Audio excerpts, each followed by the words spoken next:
Welcome back to Journey Alberta. I'm Sean, and today I'm going to be talking about 5 hikes I think you should do this winter if you live in the Calgary area.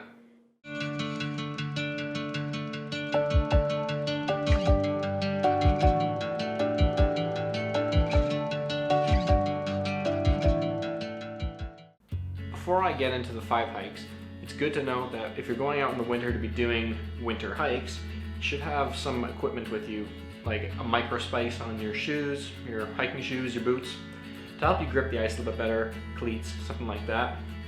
As well as a knife. I always carry a knife into the backcountry no matter what time of year, I always have it on me.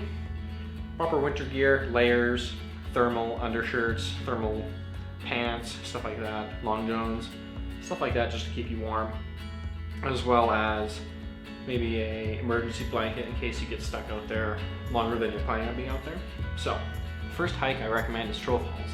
Like many of the other hikes on this list, it can be done year-round. It's located near the Kananaskis village in Kananaskis country.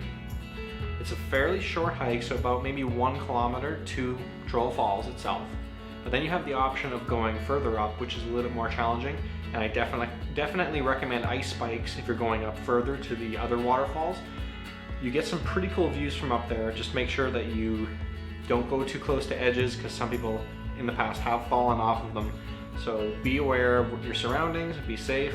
You'll see some really cool frozen waterfalls, and one of them you can even go behind. So it's a really cool hike. I really recommend checking it out.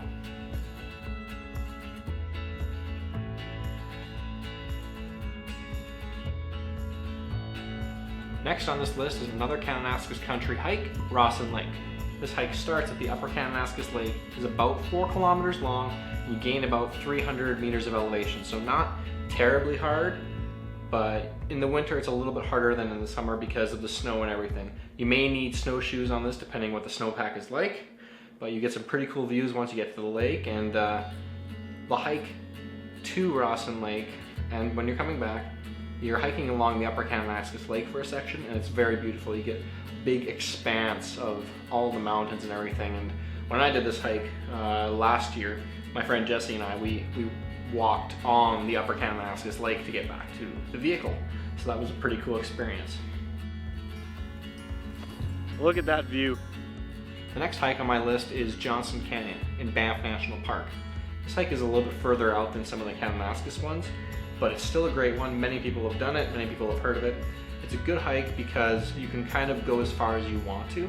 You can go to the lower falls only and come back, which is maybe about 1.5 kilometers to the lower falls, or you could go the 5 kilometers and a few 100-meter elevation gain all the way to the upper falls. You could even go even further beyond that to the Inkpotch, which is a few kilometers past the upper falls. There's the hidden cave in Johnston Canyon as well, although it's not really hidden anymore. Many people have been to it and checked it out. Just make sure you're being careful when going down to it. Watch your footing. If you have ice grips, I recommend that if you're going down to the cave. I really like this hike because it takes you through the canyon. You're walking up on the catwalks, you see a bunch of ice waterfalls down below. It's pretty cool sights.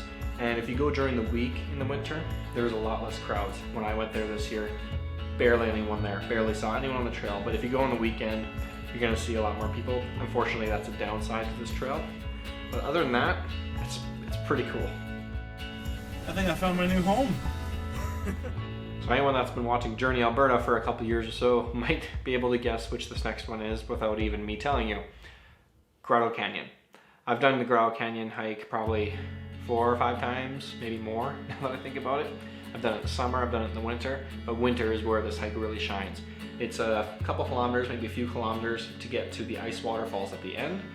The first part of the hike kind of sucks because you're on a basically little trail, goes past a mineral processing plant, but then once you get into the canyon itself, good views, blue looking ice.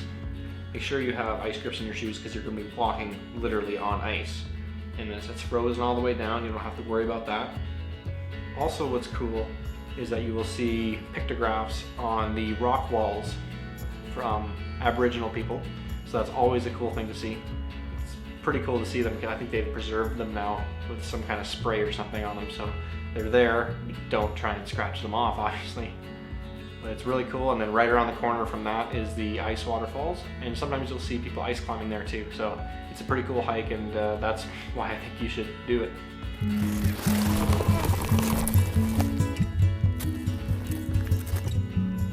Sorry, camera.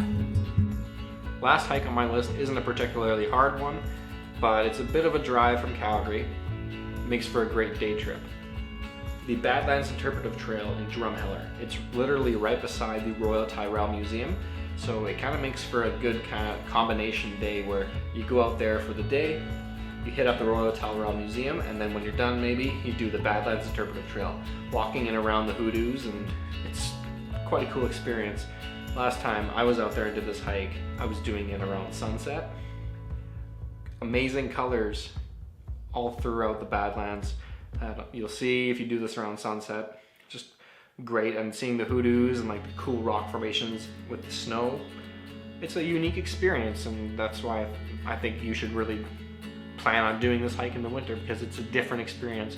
You're not going to see many people out there in the winter doing it, so it could be icy, but it might not be as well. It really depends when you're going. I have a cold and I did it. Hopefully I've given you some new adventure ideas for some hikes that you can do in the winter.